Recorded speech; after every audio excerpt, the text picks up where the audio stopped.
Yani Kotlin Adası da 1703 yılında İsveç'inmiş. 1703 yılında Çar 1. Petro, yani bizdeki Deli Petro burayı İsveç'ten almış. Herhalde bunları bilinçli olarak böyle bırakmışlar. Bakın bombalanmış.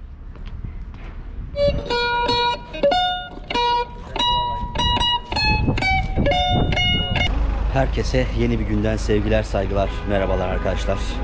Şimdi bugün yine St. Petersburg'da çok güzel bir yolculuğa çıkacağız. Transferimiz geldi, yani taksimiz geldi. Biz minibüs çağırıyoruz kalabalık olduğumuz için.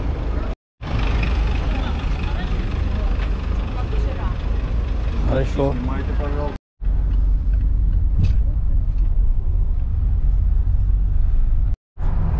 Şimdi bugün Kronstadt'a gideceğiz. Oraya gitmek için de katamarana ve daha doğrusu vapur ve katamaran gibi vapura bineceğiz. İskeleye doğru gidiyoruz. Evet.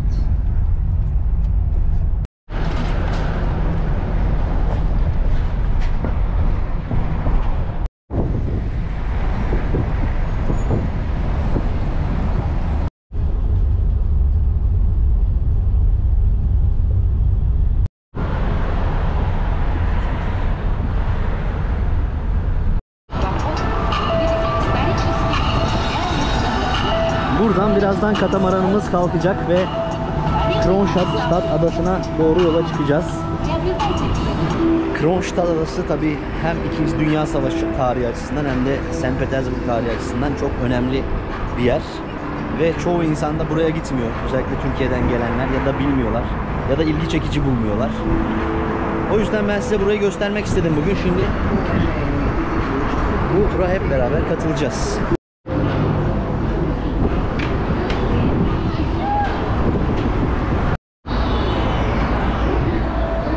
İskele tam meşhur yazlık sarayın önünde. Şurası yazlık saray. Hemen arka tarafı da zaten Ermitaj Müzesi. Buradan şimdi vapurumuza bineceğiz.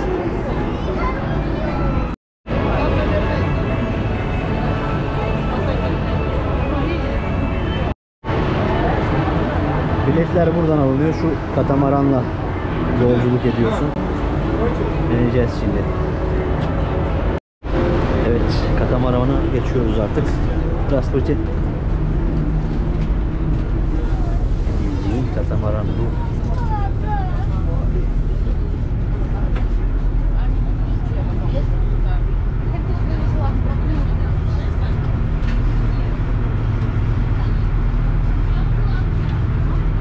Vallahi bizim İdo gibi bir şey. Bununla şimdi şeye gideceğiz. Hızlı bir şekilde gideceğimi düşünüyorum ben. Yaklaşık bir yarım saatlik yolumuz var sanırsam. Evet arkadaşlar. Şimdi yola çıktık. Kronstadt adasına doğru. Kronstadt'la ilgili bilgileri size orada aktaracağım. Fakat daha öncesinde hem güzel bir vapur yolculuğu esnasında sizlere St. Petersburg'a Türkiye'den nasıl gelirsiniz? Bazı detayları anlatmak istiyorum. Bununla ilgili bilgileri vermek istiyorum. Şimdi ilk olarak Türkiye'den Sabiha Gökçen'den Pegasus Hava Yolları uçuyor, biraz daha ucuz. Ya da Atatürk Havalimanı'ndan Türk Hava Yolları uçuyor direkt olarak St. Petersburg'a. Yani İstanbul Havalimanı'ndan, eski ismiyle Atatürk. Bu şekilde gelebilirsiniz. Uçak bilet fiyatları da $250'dan başlayarak yukarı doğru gidiyor. Eğer yani uygun zaman denk getirirseniz $250 gibi bulabilirsiniz. Daha düşüğünü bulmak biraz zor olabiliyor. Ya da Moskova'ya gelip oradan trenle de buraya gelebilirsiniz. Bu söylediğim bilet fiyatları tabii gidiş dönüş. Ayrıca bu bilet fiyatlarını şeyden de aşağıya bıraktığım linklerden de görebilirsiniz ya da satın alabilirsiniz.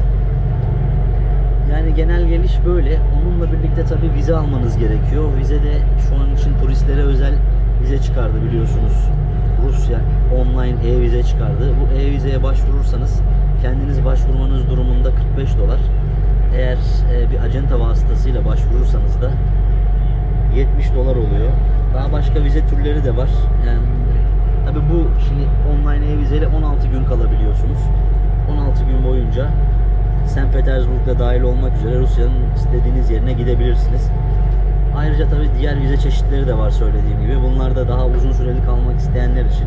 Eğer kalmak isterseniz de bu vizelerle yani 3 ay, işte 6 ay, 1 sene daha uzun şekilde kalabilecek şekilde vizeler çıkartabilirsiniz. Fakat fiyatları tabi daha farklı oluyor bunların. Bu arada size manzarayı da gösterdim, yani güzel bir turla inşallah Kronstadt Adası'na gideceğiz ve orada size detayları anlatacağım daha fazlasıyla. Şunu söylemeyi unuttum arkadaşlar, bir de bu katamarana biz ilk gün geldiğimiz videoyu izlediyseniz görmüşsünüzdür, bir bilet aldık. O bilet bu biletti işte. Katamaran bileti, yani toplam biz 4 yetişkin bir çocuk için 9.000 ruble ödedik. Türk lirasıyla 3.000 lira yapar. Yani kişi başı 2.000 ruble. 2.000 ruble de yine bizim paramızda 700-750 lira gibi bir rakam yapıyor. Ya da 650 lira gibi bir rakam yapıyor. Buna göre eğer katılmak isterseniz gayet güzel de bir tur. Katamaran gayet güvenli ve hızlı görünüyor. Gidiyoruz bakalım. Birazdan adada görüşürüz.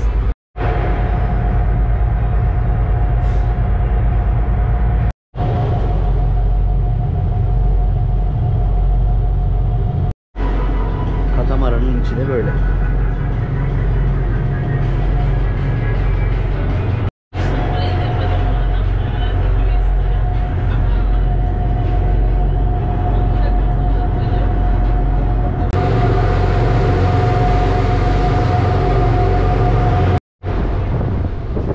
Şimdi birazdan Baltık Denizi'ne doğru çıkış yapacağız buradan.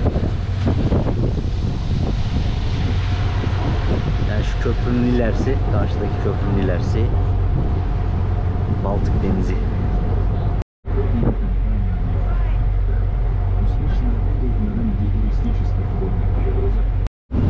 Arkadaşlar burası Zenit'in maçlarını oynadığı Zenit Arena Stadyumu. Burası Gazprom'un ana merkezi ve şu an Neva Nehri'ni bitirdik.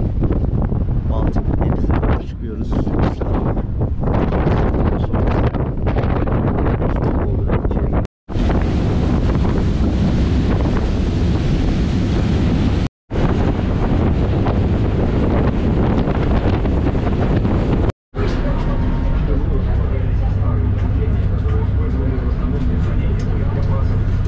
Bu adaya gidiyoruz işte. Katamaran'da bir de bar var. River Bar. Buradan çayınızı kahvenizi de alabiliyorsunuz. Fiyatlar da 100 rubleden başlıyor sıcak içecekler. Yaklaştık artık. Birazdan ineceğiz.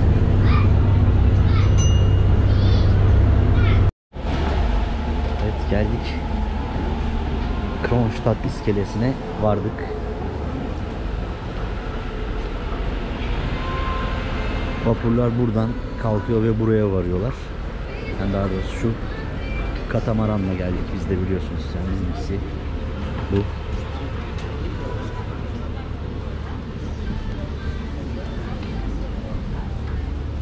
Gidiş dönüş ya da tek yön olarak biletleri alabiliyorsunuz zaten böyle.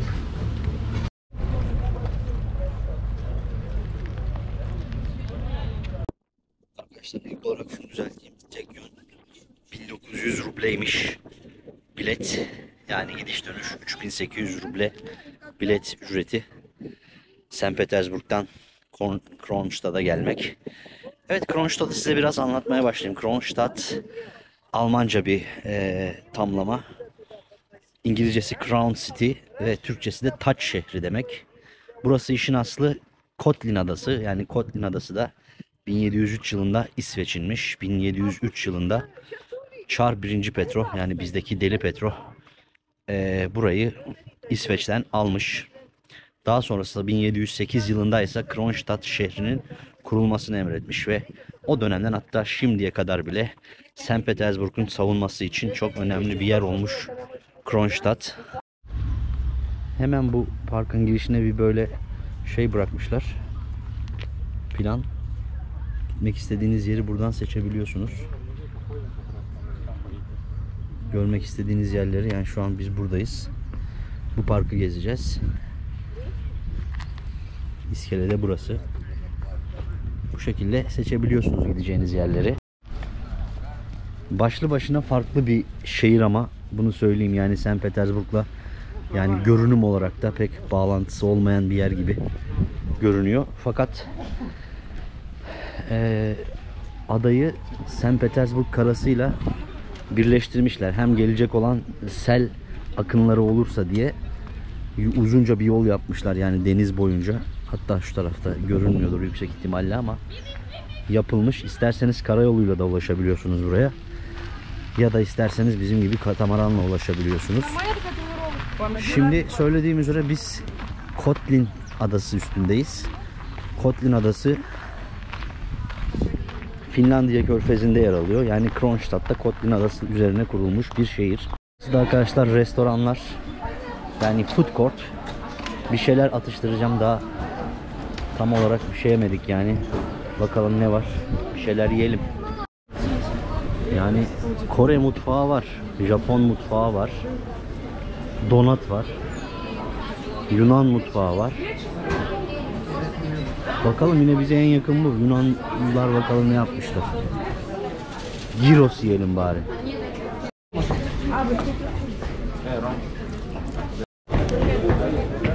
Aldım 480 ruble bir dürüm ve kola diyebiliriz. Kola da böyle. Şuradan da yemeğimizi alacağız birazdan. Böyle Gyros'ta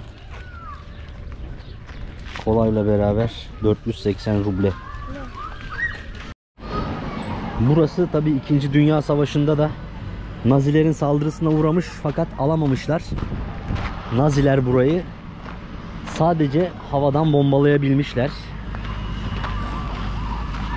Yani 2. Dünya Savaşı'nda bile ele geçmemiş. Öyle çetin bir savunma göstermiş burası.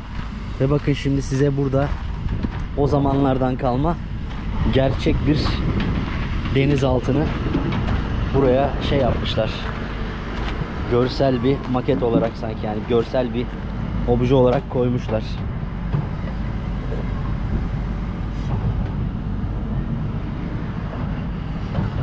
Şurada da bir gemi silüeti, gözlem terası yapmışlar. Birazdan oraya çıkalım. Rus Çarlığından beri burası yani Rusların deniz üssü gibi olmuş. Ve halen de öyle diyebiliriz. Tabi amirallik binası şu an St. Petersburg'da ama yani hem St. Petersburg hem Rusya'nın savunması için yıllar çok önemli bir bölge olmuş burası.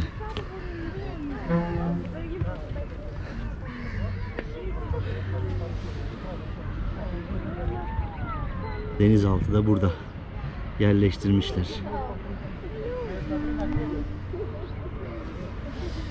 Ve şu taraf, bu arada bu Rus denizcilerinin filaması. Ayrıca şu diğer taraf Petergov ve daha ilerisi St. Petersburg. Şimdi şurada da yine bir kale var. Oraya gider miyiz bilmiyorum. Tabi buranın güzel gezilecek yerlerini de sizlere göstermeye çalışacağım. Bir tane çok eski, şöyle anlatayım onu da. Bir tane de çok eski bir şey var burada. Neredeyse Ayasofya ile yaşıt bir eski kilise var. Oraya gideceğiz, bakacağız. Güzel bir yere benziyor. Ardından da bakalım neler olacak.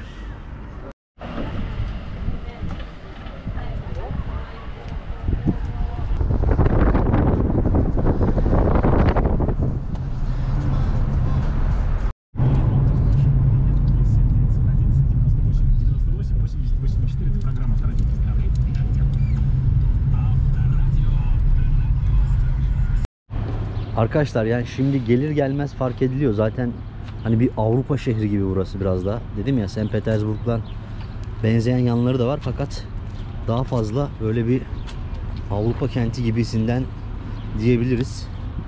Ayrıca yani burada yerleşik 35.000 yaşayan var. Nüfusu 35.000. Dolayısıyla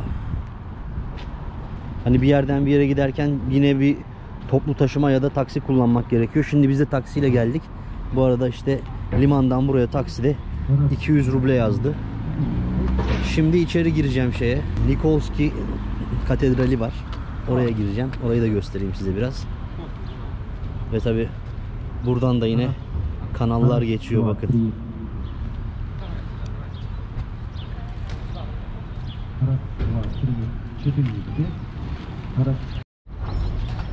Nikolski Sabor, yani Nikolski Kilisesi de, katedrali de bu. St. Petersburg'dan buraya tabi karayoluyla da geliyorlar. Bu otobüslerle turistleri getiriyorlar. Burası önemli bir kilise, katedral. Söylediğim gibi yaşı neredeyse bizim Ayasofya Camisi ile aynı yaşta. Yani bakalım, içerisi de gayet güzelmiş. Biraz göstereyim size de.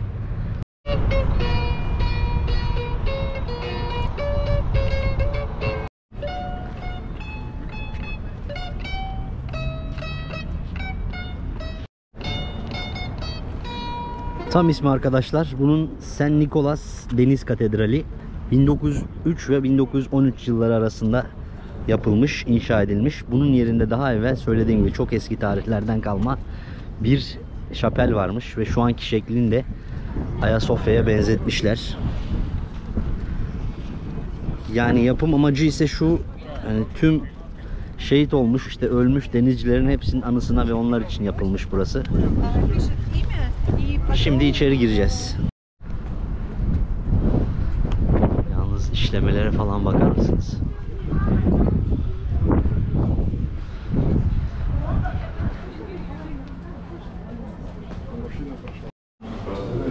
Burada bakın, insanların kapanması gerekiyor. Girişte şal ve etek veriyorlar. Yani sadece bizi değil, insanlar bakın başlarını örterek girmek durumundalar burada da. Ki öyle yapıyorlar.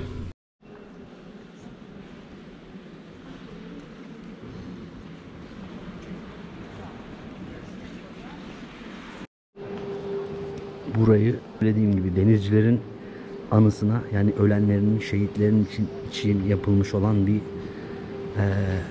katedral. St. Nicholas Deniz Katedrali.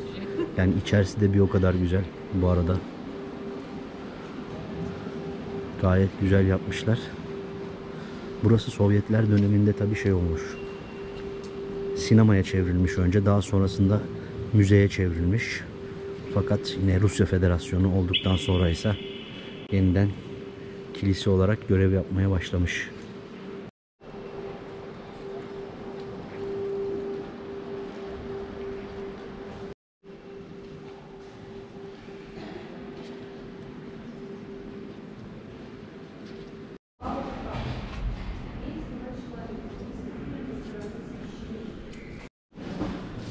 Bu arada arkadaşlar, bu yazılarda şurada bakın tarihler var.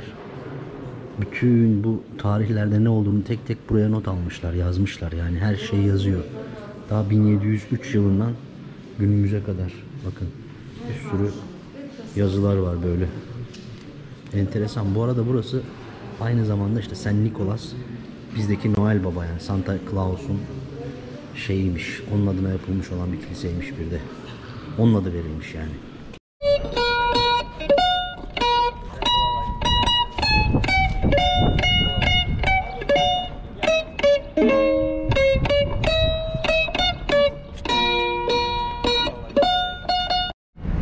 Hitler burayı bombalamış ama yani bu yapı sayesinde bir şey olmadı diyorlar buradakiler. Öyle inanmışlar ya da koruduğuna inanıyorlar yani burayı. Bilmiyorum yani, siz ne düşünüyorsunuz? Böyle şeyler oluyor mu? Olur mu gerçekte? Ama burayı alamamış yani. Burayı alamamış. St. Petersburg'da 900 gün kalmış fakat yani Kronstadt adasını ele geçirememiş. Sadece yukarıdan bombalayabilmişler. Bir de burada denizcilik müzesi var. Açık hava müzesi gibi. Oraya da bakacağız.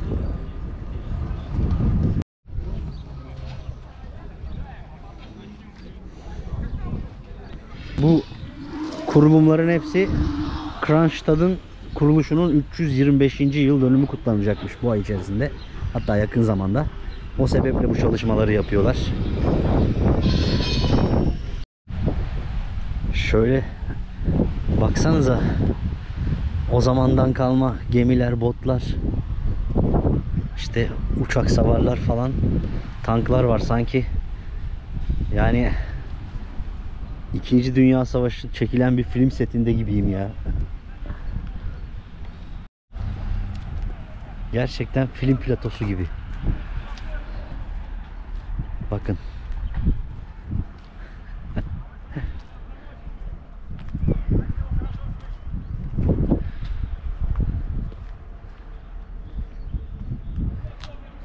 İkinci Dünya Savaşı'nda kullanılan Rus tankları.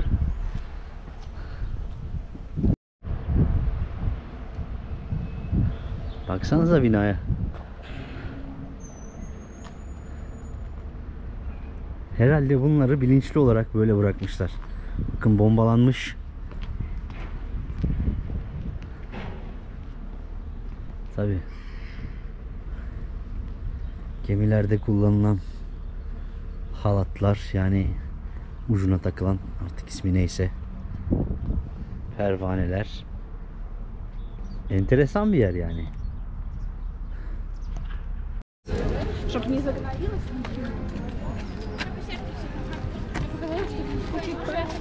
Это такой собак.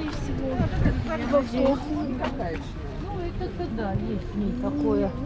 Да, но мне не очень нравится тоже. Ее тоже рассматривали. Yeşil de bir şehir. Давай тогда к парку сходи. Baksanıza. Şehirde ufak bir Almanya havası var.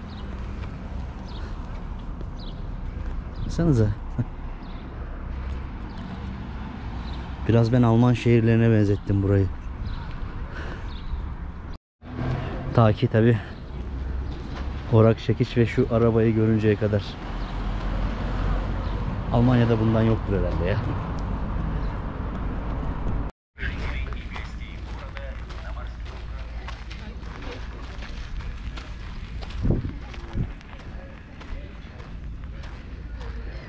Burada şu an bir yine askeri müze var galiba.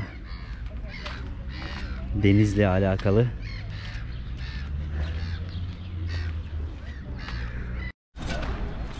Bu tarafta da 1. Piotr Çar Petro, yani buranın Kronstadt'ın kurucusu diyebiliriz, yani kurulması emrini veren kişi. Deli Petro. Да. Hediyelikler de böyle.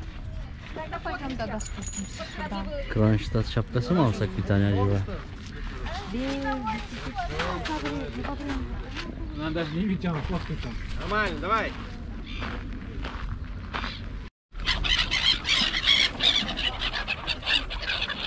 İşte insanlar geliyorlar böyle günübirlik St. Petersburg'dan. Burayı ziyaret ediyorlar. Bu askeriyle, denizcilikle ilgili eserleri, müzeleri görebiliyorsun. Gelip farklı bir atmosfer yaşayabiliyorsun burada.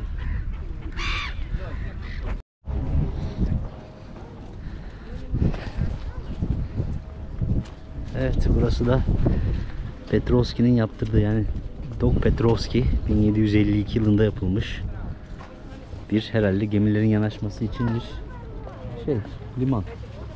Hadi. Biraz şöyle.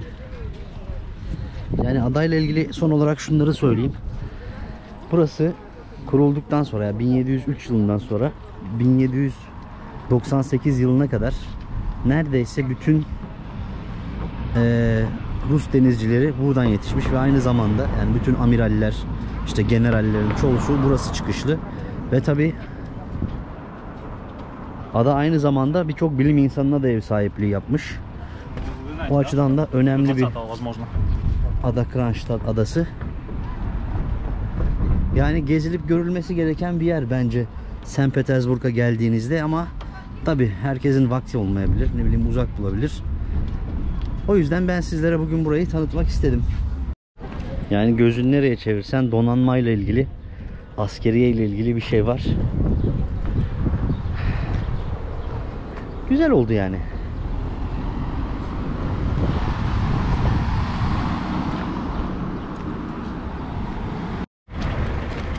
insanların da tabii ilgisini çekiyor. Böyle yerler. Gördüğünüz gibi.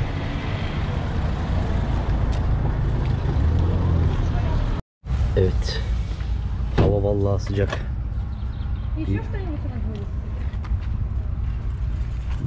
Нет. Вот это мой, да? Сейчас. У вас по карте наличные будут? По карте. Спасибо. Пожалуйста. Evet.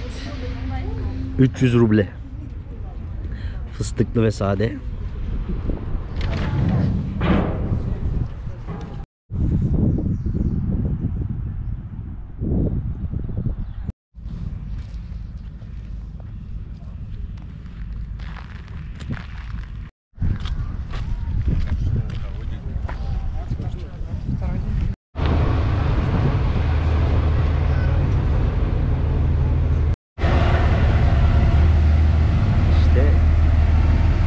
Bununla gideceğiz geriye. Artık geri dönüyoruz St. Petersburg'a.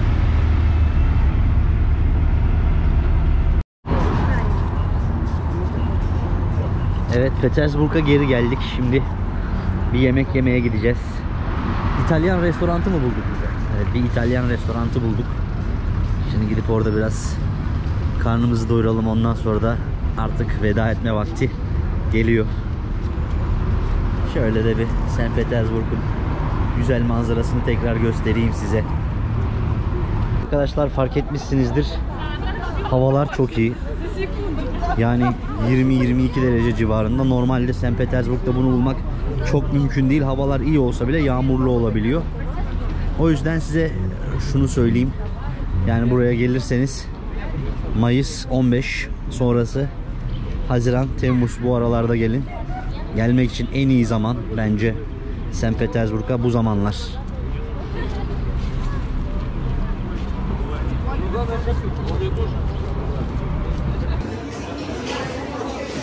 Böyle bir yere geldik.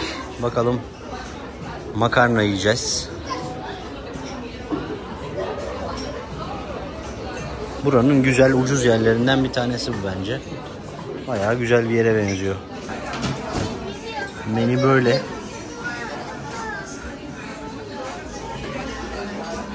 Mekanın ismi Pizza Pasta. Nevski Caddesi üstünde. Fiyatlar da gördüğünüz gibi. Makarnalar 420 rubleden başlıyor. Çorbalar 320 rubleden başlıyor. Evet arkadaşlar, en son yemeğimizi yedik. Orada da çorba, makarna, bir içecek, limonata 1000 ruble, yani 10 dolar. Böyle. Evet, izlediğiniz için hepinize çok teşekkür ederim. Tekrar görüşünceye dek kendinize iyi bakın. Hoşça kalın. Lütfen beğeni, yorum ve aboneliklerinizi esirgemeyin. Kendinize iyi bakın. Görüşmek üzere.